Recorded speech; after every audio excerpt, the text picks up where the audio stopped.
Horror movies have become such a lazy, boring, disposable type of genre. Over the last decade or two, while there are, of course, some horror movies and shows that stand out from the more rinse and repeat pieces of media, I feel like the horror genre is really lackluster.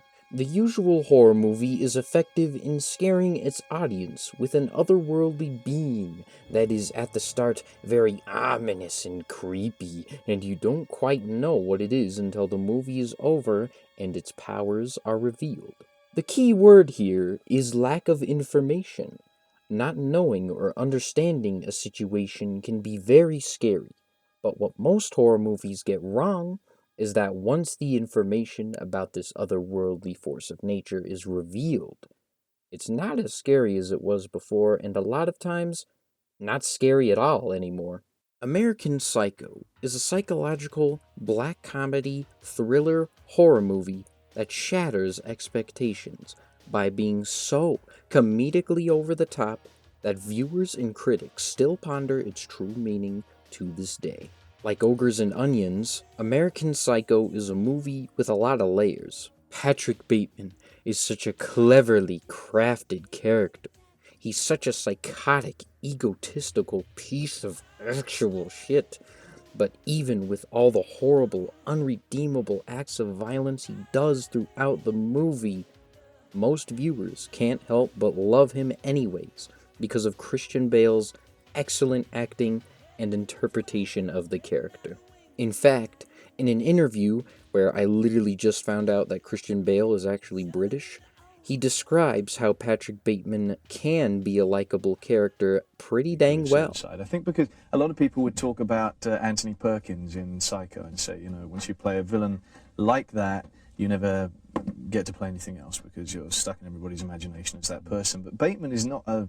I could never really view him just as a villain, pure and simple, because he's so ridiculous, you know. He's not your ordinary kind of Hannibal Lecter kind of scary villain, because you laugh at him, you know, never with him. The whole theme and message of the movie is a social commentary on men, their sexual insecurities, their shallowness, their need to hide their apathy with an obsession of materialism. Every actor casted for this movie is perfectly casted because all of the male characters act like robots. If you think about it, it could be interpreted that Patrick Bateman is actually the only real sane person in this story. Not sane mentally, of course, but wanting something other than money and ego boosting kinda sane. The want to be different kinda sane. Patrick is trapped in a world where everyone around him is such a stuck-up piece of shit that they won't even acknowledge the fact that he has murdered so many people. When Patrick goes to Paul Allen's apartment to clean up the bodies that he has collected, he is baffled only to find that the entire house has been perfectly cleaned without his knowing. When he talks to his so-called friends and co-workers, all they talk about is money and work because all they care about is themselves. The realtor lady knows full well that Patrick killed all the people in Paul Allen's apartment and was the sole reason the apartment is cleaned of corpses to begin with. But does she care? No, because all she wants are the benefits of the house for her own personal gain. This movie was directed in such a manner that at the first watch you can barely dissect anything at first glance because there's so much to take in. The comedic business card scenes, while still having an unsettling feeling. It's such a change in tone from all the blood and gore. You can't help but be confused and maybe even laugh a little, especially once Patrick starts going on a killing spree, which starts with an ATM telling him to put a cat inside of it. Oh, thank goodness he kills the grandma instead of the cat. And then he blows up a police car with just a couple shots from a Glock.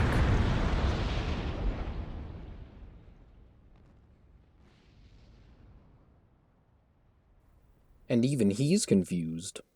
Patrick Bateman has been figuratively trapped in a hellish world where there's no escaping his egotistical, murder-driven life, which is hinted at the end scene of the movie where the door behind him says "not an exit." Patrick wanted to get caught so badly for his murder spree, but even his confession to his lawyer is taken as a joke because his lawyer is a piece of crud too. In fact, he doesn't even recognize Patrick. Wait, stop. I did it, Card. I killed him. I'm Patrick Bateman. I chopped Alan's fucking head off. Referring back to the start of this video, the key word is lack of information. There are so many layers and meanings behind every little detail in this movie that even once you've finished the movie, you're still left with a lot of questions. I love this movie for being such a weird change in pace from your average horror movie. The dark comedy is, in my opinion, vital for the film's effectiveness of being not only a breath of fresh air from all the gore scenes, but an excellent distraction from the inner workings of the film. I am in no way a big fan of the horror genre whatsoever, but comparing this film to any other horror movie that I've seen is like comparing Team Fortress 2 to Overwatch. The difference in effectiveness and how long you can have fun with it is like night and day. I highly recommend this movie to any fans of horror movies who haven't seen it, and even people who aren't big fans of horror movies, because this is a whole different type of horror. A horror movie that reinvents the horror genre.